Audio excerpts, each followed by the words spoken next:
Paano kung ang lahat ng nangyayari sa mundo ngayon, ang mga digmaan, kaguluhan at takot ay matagal nang naisulat sa isang sinaunang aklat? Isang aklat na naglalaman hindi lamang ng babala kundi ng eksaktong paglalarawan kung paano magtatapos ang mundo. Isang kwento na ipinasa sa loob ng libu-libong taon at patuloy na nagbibigay ng takot at pag-asa sa mga naniniwala. Ito ang kwento ng The Book of Revelation, ang huling aklat ng Biblia na sinasabing naglalaman ng kapalaran ng sangkatauhan. Ang aklat na ito ay isinulat ng isang lalaking nagngangalang John na ipinatapon sa isang malayong isla dahil sa kanyang paniniwala. At doon, sa gitna ng katahimikan at paghihiwalay, nakakita siya ng mga pangitain na hindi kayang ipaliwanag ng karaniwang isipan.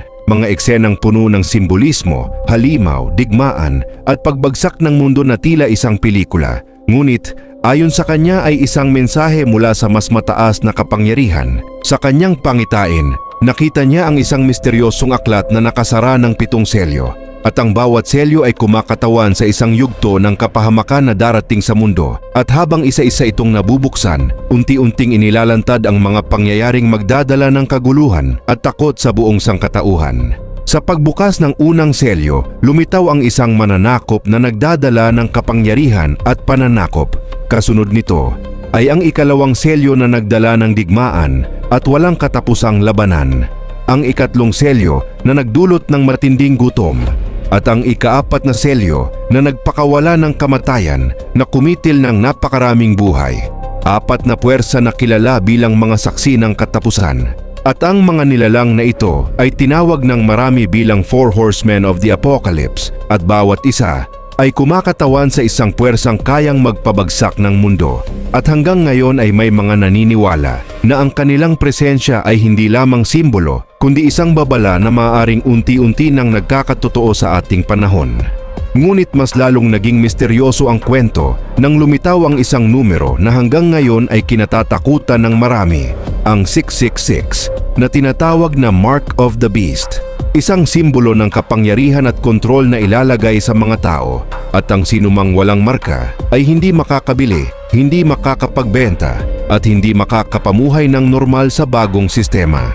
Ayon sa aklat, darating ang isang makapangyarihang nilalang na kilala bilang The Beast na magtatatag ng isang sistemang kontrolado ang bawat galaw ng tao.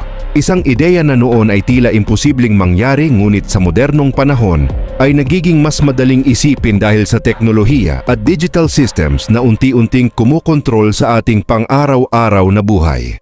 Habang papalapit ang katapusan, ayon sa pangitain, darating ang pinakamalaking digmaan sa kasaysayan ng mundo, isang labanan na kilala bilang Armageddon, kung saan magtatagpo ang puwersa ng kabutihan at kasamaan at ang buong mundo ay magiging larangan ng isang digmaan na magpapasya sa kapalaran ng sangkatauhan.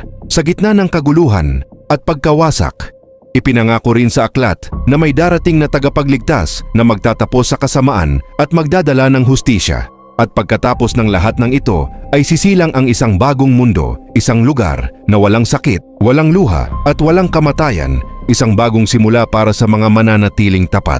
Ngunit sa kabila ng lahat ng ito, nananatili ang pinakamahalagang tanong.